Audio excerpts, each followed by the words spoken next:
Hey, how's it going, people? Welcome back to the channel. It's a more Arsenal transfer news, transfer updates, discussions, opinions, and all that good stuff. And today we have some weird news, news genuinely I'm sick of tired of talking about, basically, and some potential news about potential signings which genuinely don't excite me whatsoever.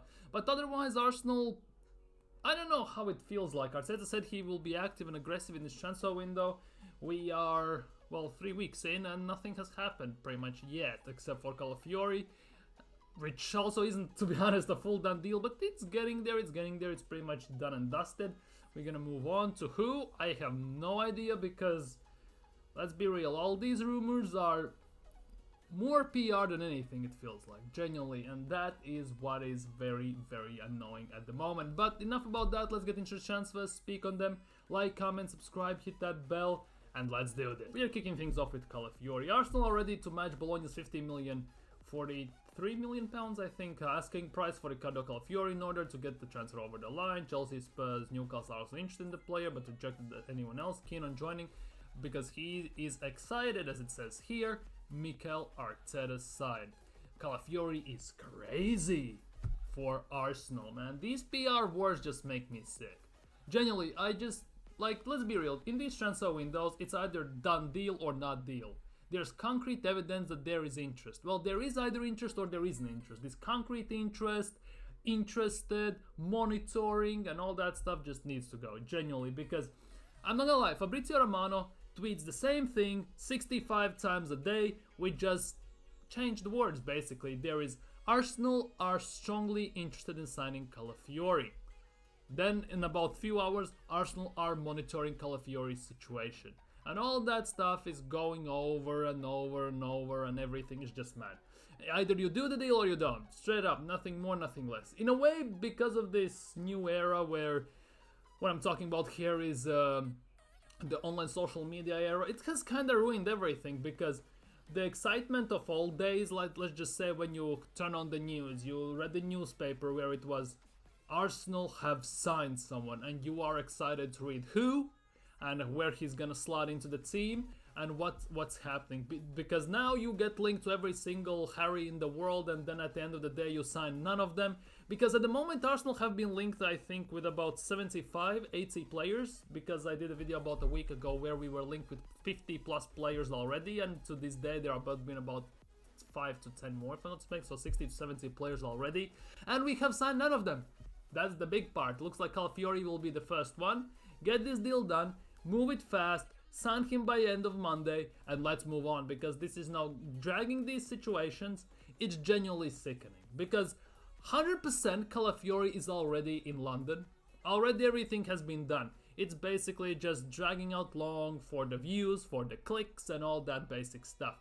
Because genuinely I believe that Calafiori is already in London. He's already ready to do the medicals. It's just until it happens, basically. But it is what it is. Calafiori looks like it's pretty much a done deal. He will be an Arsenal player. And finally, this talk about him can end. Moving on to a goalkeeper, which is fantastic news until you read who it is. Arsenal are trying to sign goalkeeper Dan Bentley from Wolves to join them as a cover for David Raya. Bentley may fancy the move, even if it is to be the third choice keeper. Two things. Bentley. Like, why not sign someone named Ferrari or Lamborghini or Bugatti or something like that? Might they sign, I don't know, who else you can sign? Opel or, I don't know, Opel Astra, maybe someone like that. Might as well, to be honest. But yeah, Bentley from Wolves.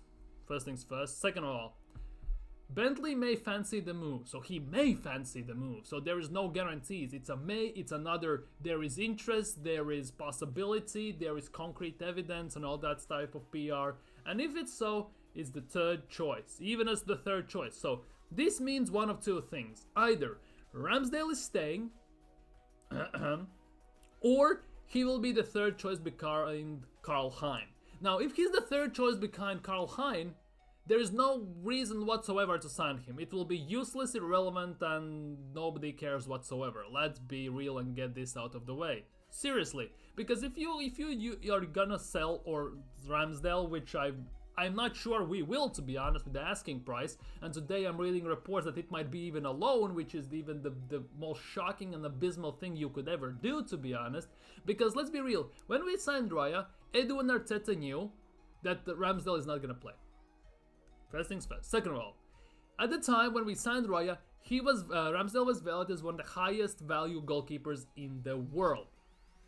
That's the second thing. Third thing, Ramsdale played 6 games last season. You want to tell me that Karl-Heinz could not have played those games because we lost, I think, 2 or 3 of them and the rest of them that we won? You don't think Karl-Heinz does that because we hold most of the possession and he didn't have to do much anyways if he would have played? And at the end of the day, that means that we have done what Arsenal does. If it makes sense, we don't do it. Genuinely. If it makes sense, we are not doing it. Because it made perfect sense if we signed David Raya last summer, sell Ramsdale for 50 million. Because there would have been takers. Now, since Ramsdale hasn't played at all, he said himself that he can't focus for the whole 90. Arsenal have shown that they have no interest in having him. There is no chance in hell whatsoever we are getting 50 million. Maybe 30, maybe 35, but there's no chance in hell we are getting 50. Genuinely, no chance whatsoever. Like, Arsenal have again shot themselves in the foot, they have screwed it all up, and now we have to pay the consequences. And it's not the first deal, it's not even the second deal, it's about the 50,000 deal.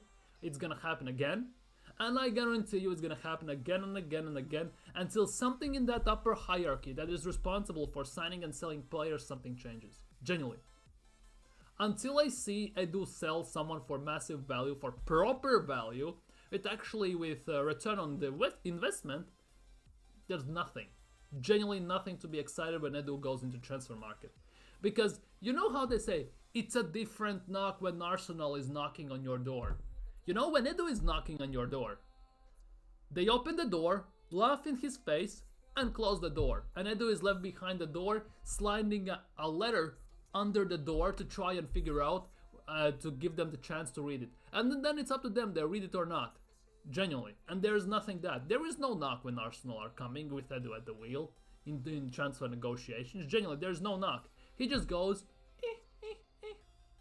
and you're lucky if they open the door. Nothing more. So this is genuinely, if he fancies being even the third keeper, who is going to be the second then? Because I can see Ramsdale going out on loan. And that is at best. Because at the moment, we haven't had a peep about him getting sold. Since Newcastle offered 15 million and they got denied massively. I don't see it. Will he want to sit at Arsenal for another year, being a backup who plays maybe 2 games a season? If I was Ramsdale, no, I wouldn't. But will it happen? Will he get sold? Who is gonna take him on loan now? Because there are suitors for him, let's be real. There are suitors for him out on loan. Not loan, sorry, for selling him. And even on loan, let's be real. But who's gonna take him? Who needs him? Let's be real. There's no chance in that whatsoever. So the third choice behind Ramsdale will be Karl-Heinz. Because if it's behind Ramsdale looks like a dickhead, and there's no reason why we would sign Bentley. Because if we sign Bentley and he's the third choice and Ramsdale is the second, you just show that Karl-Heinz is not ready. So what was the point in re-signing him then? And on the other hand, if he's third choice behind Karl-Heinz, what's the point in signing the Bentley then if you have Karl-Heinz? Generally, because I don't see a world where Arsenal get both of their goalkeepers injured and then someone like Nygaard or whoever we have, or Okonkwo's brother comes in and gets him. Speaking of Okonkwo, by the way, we let him go on a free, could have easily cashed in for about 5 to 6, 7 million for him, by the way. But yeah, it is what it is. This is massive headache. Genuinely, Edu is just, I don't know. Edu legit in every transfer market is moving like an analog clock in a digital age. Moving on to more left-back talks. Yesterday we talked about Lecce left-back Dorgu, we talked about Kadogo some time ago, and now with Turkey being out of the Euros, Arsenal and Newcastle scout 25 to 30 million star ahead of potential transfer. And again, it's Ferdi Kadogo o'clock here once again. Now, Arsenal again are scouting him. Arsenal are looking at him. Arsenal are monitoring the situation. And this is now starting to be very pathetic and embarrassing, because before the Euros, Arsenal have 20 mil bid rejected, and it turned out there was no bid actually, according to reports from England and then from Turkey as well. Then during the Euros, Arsenal are monitoring the situation, and now again, Arsenal are scouting and monitoring the situation. So what is it then, actually? Are Arsenal really monitoring the situation for 1 month now? Are we only scouting him for 1 month? Or we actually were watching how he plays for Fenerbahce? Like, make it make sense. Because 25 to 30 million for Kadogo would be a great deal. He had great Euros, he did a great job, he was great for Fenerbahce, let's get it straight. I would take him at Arsenal, I'm not gonna lie. For 25 to 30 million euros, which is about 20 to 23 million pounds, mwah, amazing deal in my opinion. Okay, but again, what is this? Genuinely, because again, this is like moving in a snail's pace. Like legit, I was joking about in Wax's stream about this. Edu is like genuinely trying to make deals via dial-up, and I don't know, via letter sending it with a carrion pigeon. That's it. Genuinely, it's that type of pace. And by the time this pigeon will reach Fenerbahce, 100% he will have moved to Borussia Dortmund or Newcastle. Because Newcastle need a left back. Borussia Dortmund, they didn't sign Madsen, he went to Aston Villa. They need a left back. Yes, they're looking at some youngsters here or there, but they are still interested in Kadogo. And I definitely believe in Borussia Dortmund he would thrive. He would be amazing there. I'm not gonna lie. So what is this? Arsenal are again scouting a player they have been interested in for, well, according to reports, a month. And they technically had put in a bid, which bid didn't even happen, and they are still scouting him. Like, what are we doing in this market? It genuinely, it's like trying to make mental hurdles jump every single report with the same player. Because you have to do mental hurdles every time you see a Calafiori article, and it's pretty much the same article. It's just phrased a bit differently, and then you're looking at it and trying to think about it. What is happening here and what Arsenal are doing? Because I would say 22 to 25 million pounds, why it's not done already? Why the hell it's not done already? Genuinely, because I would take him at Arsenal. Let me know what you think down in comments below. A bit off topic, but this kinda is still ongoing theme for more or less about a week. Real Madrid will attempt to sign William Saliba next summer window. Now, according to rumors, Arsenal have slapped about 170 million price tag on him. Let's be real, Real Madrid can afford it because they just signed Mbappe, they just signed that Brazilian dude and all that stuff. Let's get it straight. However, for me, it's just a matter of time until this starts to materialize properly. Until actual bid comes in, the head of Saliba starts to shake, and he actually might leave. Because how long do you think our best players, Saliba, Gabriel, Odegaard, Saka, Martinelli, who else is there? Declan Rice even, Ben White. We have loads of those. How long till they are sick and tired of not winning anything? Because credit where credit is due, let's just say it. Arteta has made the team where we are massive change. Yes, he has spent buttload of money. He's gonna spend buttload of money even more this summer. And where are the results? If you think second is a result, you need to get in the bin. Because second is not trophy. Nobody remembers the second place. Only the winners go in the history. And so far, Arsenal have achieved twice second, and arguably should have won at least once of those times. Arsenal have been laughed out of the Carabao and Emirates Cups, and we have arguably underperformed the Champions League, but you can in a way write it off to inexperience. Let's just say that. But otherwise, we got done over by Porto. Let's be real, we shouldn't have got past Porto the way we played. And we got done over by Bayern Munich on experience. Both of teams basically took on us with experience, not actually the football you have to play. And Arsenal had none of that. But yeah, how long? 1 season, 2 seasons, with us winning nothing, with us still having Arteta and him not being sacked, Edu still being the sporting director and him not being sacked, until Saliba starts to think, this is not it. I'm not winning anything here. Why would I stay here? I'll rather go and win at Real Madrid. Same goes for, Saliba also is interested in, PSG is also interested by the way. Same goes for Gabriel, Saka, Odegaard, Ben White, Martinelli, Rice. You name them, genuinely. It won't take long, year or two, with us winning again nothing, and they will start to think about leaving. Because one of the biggest things is, you can raise the salaries, re-sign until certain level. You cannot give, let's just say, nearly 300,000 a week for a player who's won nothing. For me, 300, nearly 300 and over, is the salary you give to a player who wins trophies, breeds success, and elevates you to the next level. Saliba elevates us to the next level, because without Saliba we'll look like a mid-table team. Let's get it straight. But at the same time, if you don't win us, you don't deserve those 300 grand a week. Yes, you will, let's just say 200 grand a week. Okay, cool. You are there, but you are not just there yet. But as soon as you don't get there, Real Madrid come in, they put you on the same wages, let's just say, but pretty much, you know, when you go to Real Madrid, you are guaranteed winning, guaranteed trophies, guaranteed elite mentality, elite training ground, stadium, fans, coaching staff, and everything. You're gone, because you just have this big of a time in being top of football. And if you don't go to Real Madrid when you are not winning at Arsenal, it's a travesty. Let's just say you ruined your own career. Let's be real. Kane has wasted his best years at Spurs, because he should have left Spurs about 5-6 years ago. Let's be real. But it is what it is. Maybe not 5-6, let's just say 3-4 years ago, when he had a chance properly to leave, let's just say for United, or to leave to whatever, to win trophies. He didn't, and he has to pay the price now. But yeah, let's just say this is now just a smoke screen.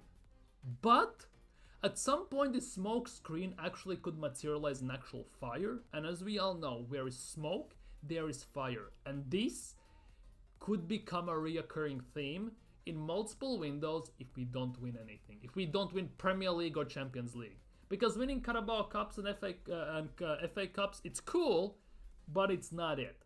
It's not it for players like Saliba and Saka. You have to win the major honors, which is Premier League and Champions League. According to reports, Arsenal could be going back for Raphinha as well. Which I'm not too excited about, I'm not gonna lie. Raphinha is worth around 42.3 million, with another way to make before full time, with links regarding possible transfer to the Gunners. 27 years old, which means he is actually not the oldest. And you know what? As a backup, I would take him. I know he's not it, but when he was at Leeds, he was tearing it up. Arsenal were in for him when he wanted to leave, and I think he screwed up going to Barcelona, actually. Yes, he won there, but he screwed up, I'm not gonna lie. Would I take him for 42 million? Yes, I would. I'm not gonna lie, I would, just because we need to get a backup. He's not as injury prone as Pedro Neto, who they want 60 million for. And if we had a choice between 60 and Pedro Neto, 42 for Raphinha, I would take Raphinha, I'm not gonna lie. And however, the first 2 seasons in Spain have not gone to plan, with interest for Emirates Stadium remaining. Yes, it has been a reoccurring theme every single window, by the way. It's just hell annoying. And Team Talks has been in contact with Barcelona chief Deco to offer him cash plus player bid, which could see 35 million, and Edu Arteta had to Camp Nou. Can you imagine Edu Arteta wearing a Barcelona shirt? What is Edu cooking on his barbecue? Is he cooking the wrong mushrooms or something? Genuinely. Eddie plus 30 million for Raphinha. What the hell is this? What kind of BSPR is this? And I'm stopping to talk about it here, by the way, because this already is getting on my nerves, and I don't wanna go into another 30-minute rant. And the last one for today, Arsenal targeting Zubimendi in La Liga reaffirms his commitment not to leave this summer. Basically, he wants to stay at Real Sociedad, or at the end of the day move to Atletico Madrid or Barcelona. That's a fact. But the biggest part about this is we have not been linked with midfielder for about a week. Since it was at Euros time, we were linked with Onana, Fofana, Zubimendi, Mikel Merino, and I think 2 or 3 more, by the way. Euros are going on, and we have been linked with none. No midfielders. Kimmich has resurfaced as the mystery German, but it has said that he's not the mystery German. He might be still, they might lie in a way, but yeah, we have not been linked with midfielders for about a week, and that is very concerning, mostly given the fact that Midfield is one of those positions we need to address ASAP, just like the right wing spot. And more specifically also, to be honest, striker spot. So we have not been linked actually properly with striker and midfielder for a week, which is very concerning, I'm not gonna lie. Because those two positions are key to Arsenal's success, and we are at the moment, based on reports, doing nothing to rectify that. So this is the big question. Is there a midfielder in the signings? Is there a striker in the signings? Because it starts to feel like Calafiori for 43 million could be the big deal Arsenal do this summer, and the rest of them could be the squad fillers. And that is a thought I never wanted to think about, but with nearly a month into the transfer window, with Premier League starting in 40 days and our preseason kicking off in 3 weeks, slowly this imaginary thought is becoming a reality. So the big question is, who is the midfielder we're gonna sign? Because I have a strong feeling we will. But will it be a proper midfielder, let's just say like Kimmich? Or will it be a backup dancer like another Fabio Vieira? That is the big question at the moment. Or will it be Mikel Merino, who we see in the background of Zubimendi? Who knows? But at the moment, one of the biggest clubs in the world in Arsenal are moving like a hard-ass broke Sheffield Wednesday. And this is not a good look for us. Anyhow, those are transfer rumors for you today. My thoughts on them. Am I a bit of a rant in all this as well? Let me know down in comments what you think, how you feel about the transfers that are happening right now, the links right now, and the absence of certain key position links as well. Hope you're having a great weekend. Hope you're ready for the next week, another big week coming up. Hopefully for Arsenal especially, not just Calafiori. I hope we don't just sign Cauliflower, but we move for someone as well and we actually sign them. Take care, stay safe. We have a few days off because Euros semi-finals are kicking off in 2 days. So we have a small break from football, which is annoying, I'm not gonna lie. But it is what it is. We have to stay patient and see how this goes. But yeah, from me for you today, that is it. Like, comment, subscribe, hit that bell, and see you all in the next video. Peace.